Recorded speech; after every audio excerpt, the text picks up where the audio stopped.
Hello guys, good morning. আমরা যাচ্ছি সবাই তিরুপতি আমার ফ্যামিলির সাথে, মা বাবা, সঙ্গে আছে গণেশ। তোমাদেরকে আগেই দেখিয়ে দেবো।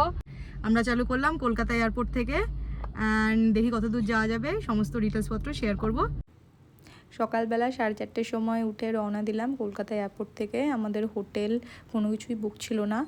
এবার দেখি কত দূর যাওয়া যায়, সেই অনুযায়ী আমরা হোটেল বুক করব। তো যেহেতু এটা আমাদের বাজেট ট্রাভেল, তো প্রথম টোলটা আমরা স্কিপ করে গেলাম, আর দ্বিতীয় হুগলি সেতু ব্রিজ হয়ে আমরা আগে যাব। আর আপনার সাথে সমস্ত কিছু শেয়ার করব, কতগুলো টোল লেগেছে। ডেসক্রিপশন বক্সে সমস্ত টোলের ডিটেলস পেয়ে যাবেন। সাদা ফুটি পুরো তিরুপতি ট্রিপটাই আমাদের বাজেট ট্রাভেল ছিল। তো আমরা যতটা সম্ভব পেরেছিলাম খাবার দাবার বা স্ন্যাক্স যেগুলো ছিল বাড়ির থেকে নিয়ে আসতে। টোটাল 5 দিনে আমাদের খাওয়া দাওয়ার সমস্ত সকাল রাত সন্ধে মিলিয়ে খরচ হয়েছিল 3200 টাকা মতো। উড়িষ্যা অব্দি রাস্তা মোটামুটি ভালোই ছিল, আপনাদেরকে দেখিয়ে দিই। আমরা অর্ধেক অব্দি আসলাম, বৃষ্টি ছিল, এবারে আর বৃষ্টি নেই। বাকিটা কত দূর এসেছি বাকি? আমরা ধুলাগড় পার করে গেছি, ধুলাগড় ঢুকছি। ধুলাগড় অব্দি প্রচন্ড বৃষ্টি ছিল, রাস্তাটাও খারাপ ছিল, বাট এখন ঠিক লাগছে। আপনাদেরও দেখাই।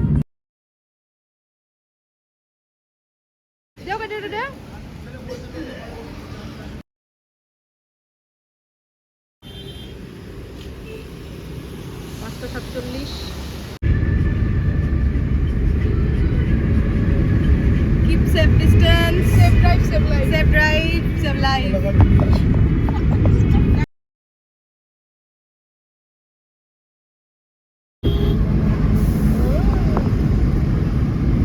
এই রাস্তাটা কোন দিকে চলে যাচ্ছে? দীঘা। দীঘা। ওই দীঘা দিকে যাচ্ছি না আসলে।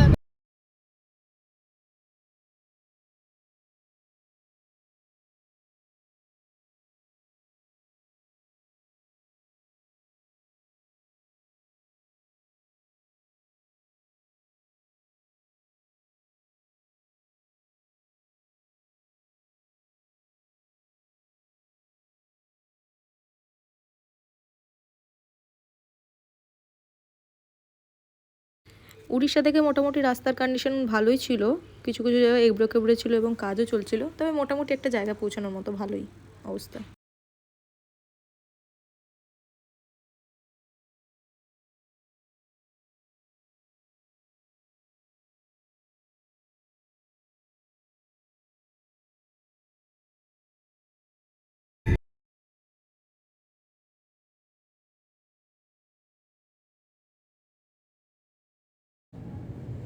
কিছু কিছু টোল আমি ডিটেলসপত্র দিয়েছি, যেগুলো আমার কাছে মেসেজ এসেছিলো, এবং কিছু কিছু টোল যেরকম এমন দেখতে পাচ্ছেন, এরকম কিছু কিছু টোলে যেখানে নাম নেই সেখানে টোলের মেসেজগুলো আসেনি, বাট ফাস্ট্যাগ থেকে টাকা কেটেছিল।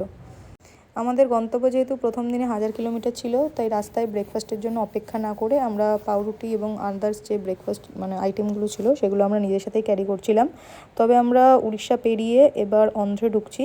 তো রাস্তাটা দেখতেই পাচ্ছেন, এরকম 3 লেনের রাস্তা, পুরো একদম ঝাঁ চকচকে, কিছু পড়ে গেলে কুড়িয়ে খেতে পারবেন, এরকম সুন্দর রাস্তা। একবার শুধু এই লোকেশনটা দেখুন, অসাধারণ, পাহাড়ের কোলে খাওয়ার জায়গা এখানে। এটা বেসিক্যালি উড়িষ্যা থেকে অন্ধ্রপ্রদেশের মাঝখানে একটা বর্ডার এলাকা সংলগ্ন রাস্তা, যেখানে খাবার দাবার অনেক কম পয়সায় পাওয়া যায় এবং খাবারের কোয়ালিটিও ভালো। আমরা এখান থেকে আগেও একবার খেয়েছিলাম, তাই আমরা এখানেই এসে দাঁড়ালাম। আপনাদেরকে দেখি আবে কি আছে। দই বড়া দাও।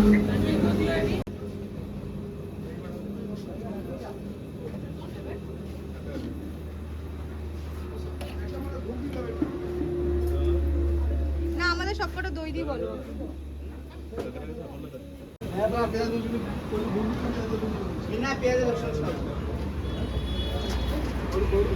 আমাদেরটা এখনো আসছে। তবে আমাদের কলকাতার দই বড়ার স্বাদ এবং এখানকার দই বড়ার স্বাদ অত্যন্ত আলাদা। এখানে দই বড়ার সাথে ঘুগনিও দেওয়া হয়, আপনারা দেখতেই পেয়েছেন। তো এটা একটা আলাদা স্বাদের খাবার, আপনারা একবার ট্রাই করতে পারেন যদি আপনারা নতুন খাবার খেতে পছন্দ করেন। আমরা 19শে আগস্ট কলকাতা থেকে রওনা দিয়েছিলাম। তো আমরা এক্সপেক্ট করেছিলাম যে এতটা গরম থাকবে না, কিন্তু আমাদের পুরো থ্রু আউট দি রাস্তায় এসি চালাতে হয়েছিল। গরমটা অত্যন্ত বেশি ছিল উড়িষ্যা এবং অন্ধ্রপ্রদেশ। এবং আপনারা যদি পাহাড়ের কোলে বা এরকম হাইওয়েতে গাড়ি চালাতে পছন্দ করেন, তাহলে এটা আপনাদের জন্য এক আদর্শ রাস্তা, যেখানে আপনারা অনেক ধরনের মানুষের সাথে পরিচয় হবে এবং রাস্তাঘাটে দেখতে পাবেন। আশা করি একটা ভালো লাগবে আপনাদের, আমার তো খুবই ভালো লাগে বেসিক্যালি এরকম জায়গায় ড্রাইভে যেতে। তো আপনারাও ট্রাই করতে পারেন, যদি আপনারা কনফিডেন্স হন যে গাড়ি নিয়ে পৌঁছে যেতে পারবেন, তো অবশ্যই ট্রাই করুন। আমার আমি আপনাদেরকে বলবো, কারণ এর থেকে সুন্দর জায়গা আমি এখনও অবধি মানে আমার লাইফে দেখিনি। তবে রাস্তাগুলো আপনারা দেখতেই পাবেন, মানে অপূর্ব সুন্দর। মানে এর থেকে আমি জানি না কোনো সুন্দর রাস্তা আছে কি না, আছে হয়তো যেখানে আমি যাইনি, বাট আমার পার্সোনালি যে মতামত আছে যে খুবই সুন্দর। পাহাড় একদিকে, মাঝখান দিয়ে রাস্তা, এবং পাহাড় একদম আপনার গা ঘেঁষে কোলের কাছ থেকে আপনি যাচ্ছেন গাড়ি নিয়ে। একটা অপূর্ব সৌন্দর্য। হয়তো মানে এই জিনিসটা, সৌন্দর্যটা আপনাকে বলে বোঝানো যাবে না, বাট আপনাদের অবশ্যই ট্রাই করতে হবে যদি আপনারা প্রকৃতিপ্রেমী হন আর আপনাদের ট্রাভেল করতে খুবই ভালো লাগে।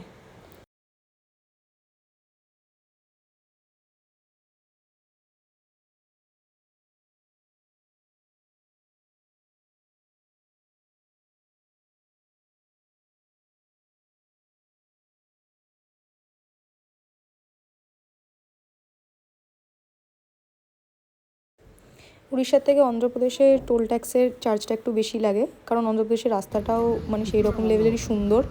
আপনাদের আরও সামনে দেখাবো ভিডিওতে যত এগোবে। আর আরেকটা বলে রাখি আপনাদের যদি পেট্রোল বা ডিজেল গাড়ি নিয়ে আসেন, অবশ্যই চেষ্টা করবেন উড়িষ্যার থেকে বেশি করে তেলটা ভরিয়ে নেওয়ার, কারণ অন্ধ্রপ্রদেশে তেলের দামটা বেশি। 19 আগস্ট অনুযায়ী আমরা যখন উড়িষ্যা থেকে রিফিউলিং করিয়েছিলাম পেট্রোল গাড়িতে, তখন আমাদেরকে চার্জ দিতে হয়েছিল অ্যারাউন্ড 101, মানে 101 টাকা কি 2 টাকা মাফিক পড়েছিল পার লিটারে।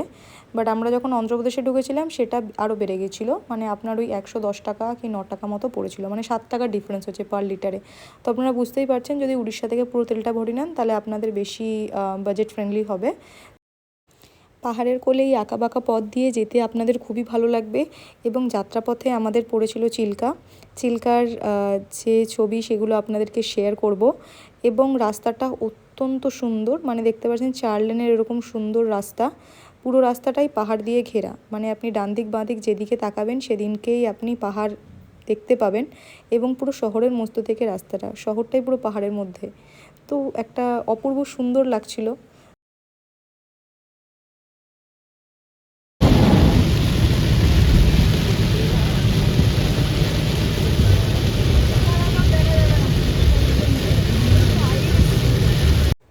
এই যে রাস্তাটা এখান থেকে শুরু হচ্ছে 4-5 কিলোমিটারের রাস্তা, এইটা একটা আপনি মানে পৃথিবীতে স্বর্গ বলতে পারেন, এত সুন্দর রাস্তাটা পাহাড়ের মধ্যে থেকে পাহাড়কে কেটে দুটো পাহাড়ের মাঝখান দিয়ে যাচ্ছে। খুব সুন্দর রাস্তাটা আপনার, মানে এই রাস্তাটা আপনি যদি একবার আসেন তাহলে আপনার বারবার আসতে মন করবে। এটা আমাদের মানে তৃতীয়বার জার্নি এই রাস্তাটায়। আমরা যখন প্রথমবার ব্যাঙ্গালোর গেছিলাম বাই রোড, তখন এই রাস্তাটা পড়েছিল আর দুপাশে কাশফুল ফুটেছিল। তো এক অপূর্ব সুন্দর লাগছিল, আপনারা দেখতেই পারছেন খুবই সুন্দর। এবং এই রাস্তাপথ যদি এগিয়ে যান তাহলে সামনেই চিল্কা দেখতে পাবেন, মানে আপনাকে দেখাবো চিল্কার পুরো ফটোটা। মানে উড়িষ্যার চিল্কা এখান থেকে একদম কাছাকাছি, মানে আপনার এখান থেকে রাস্তা থেকে মোটামুটি 10 কিলোমিটারের মধ্যে। যদি আপনাদের হাতে সময় থাকে তাহলে আমি অবশ্যই রেকমেন্ড করব আপনারা চিল্কাটা একবার ঘুরে যাবেন। আমাদের হাতে বিশেষ সময় ছিল না, তো আমাদের সৌভাগ্য হয়ে ওঠেনি চিল্কাটা ঘুরে দেখার। বাট নেক্সট টাইম ট্রিপ করলে অবশ্যই আমরা চিল্কাটা ঘুরে দেখবো, আর আপনাদের সমস্ত ডিটেলস শেয়ার করব যে আপনারা কম খরচে কীভাবে সহজে চিল্কায় পৌঁছে যাবেন।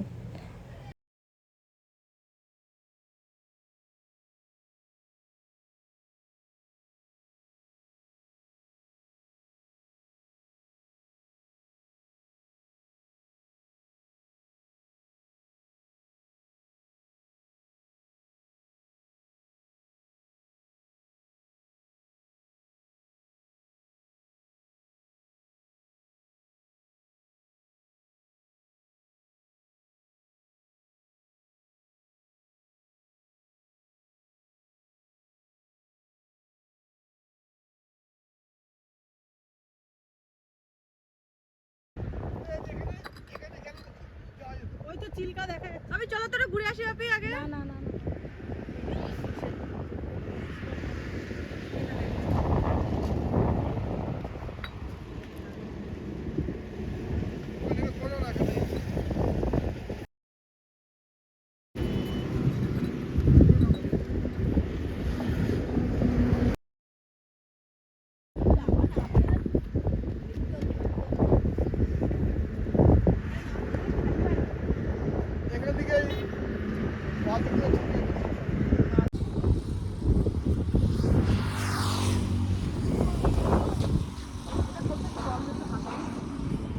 Once in a lifetime ভেবে অনেকগুলো ছবি তুললাম, যেটা আপনি হয়তো রোড ট্রিপে আসলে করতে পারবেন। কিন্তু আপনি যদি ট্রেনে আসেন অনেকগুলোই ট্রেন যায় বন্দে ভারত থেকে শুরু করে পুরী অবধি যেগুলো আসে সেগুলোতে হয়তো ওই ভিউটা দেখা যায়, আমি ঠিক জানি না, আপনারা হয়তো জানবেন। তো খুব ভালো লাগে। দেখুন চায়ের কাপটা খুবই সুন্দর। আমরা অনেকটা চিল্কা থেকে অনেকটা পেরিয়ে এসে চাটা খেলাম এবং আমরা অন্ধ্রপ্রদেশে ঢুকেছি সবে। আমাদের কাজ করা খুব পছন্দ হয়, শুধু ব্যারিকেড দিয়ে পিছনে কাজ করে। দেখতে পাচ্ছেন অন্ধ্রপ্রদেশে আমরা ঢুকে পড়েছি। যখনই দেখবেন এরকম কাজ চলছে তখনই আপনারা বুঝে যাবেন যে অন্ধ্রপ্রদেশে ঢুকে গেছি। পাহাড়ের কোলে এরকম ছোটো ছোটো বাড়ি, ওপরে মন্দির, আর একটা টোল চলে আসলো। তো অন্ধ্রপ্রদেশের টোলগুলো খুব ঘন ঘন, তবে রাস্তাগুলো কিন্তু সেরকম সুন্দর, ওরকমভাবেই মেনটেন করে। তবে এর জন্য 145 টাকা মোটামুটি প্রত্যেকটা টোল শুরু হয় 145 থেকে। তো টাকা দিতে খুব একটা গায়ে লাগে না, কারণ রাস্তাটা অত্যন্ত সুন্দর, আপনি কম সময়ে খুব তাড়াতাড়ি পৌঁছে যাবেন। আশা করছি আমাদের কলকাতার যে হাইওয়েগুলো আছে সেগুলো এরকম মানে মেনটেন করবে এবং সুন্দর থাকবে, যাতে আমাদেরও কম সময় লাগে কলকাতা থেকে অন্য অন্য জায়গায় কানেক্টিভিটিটা যাতে আরও ভালো হয়।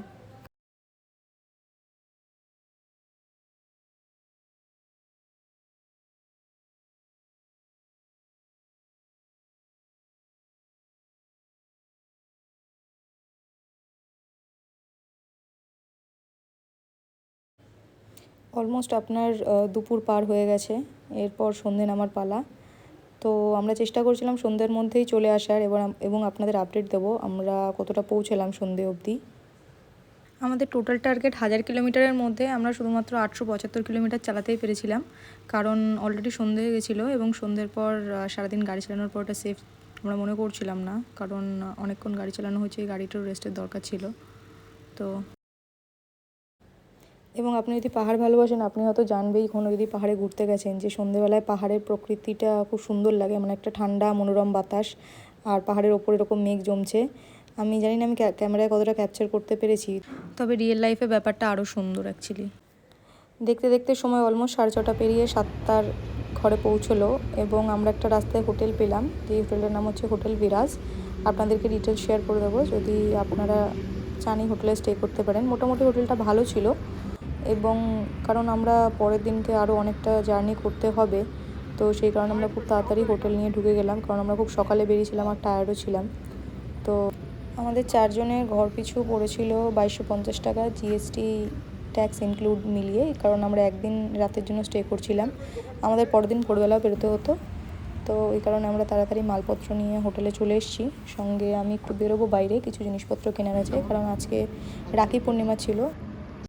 যেইভাবে এসছি আবার ওইভাবেই যেতে হবে উঠে করার জন্য। আপনাদের চট করে রুমটা দেখিয়ে দিই। রুমটা মোটামুটি একদিন স্টে করার জন্য ভালোই ছিল, টিভি ছিল, এবং সারাদেরও অপেক্ষা করার পর অবশেষে ভাইকে রাখি পরালাম, রাখি পূর্ণিমায়। আর তবে আজকের মতো গুড নাইট, কালকে বাকি গল্পটা বলবো, আপনাদের সঙ্গে থাকবেন।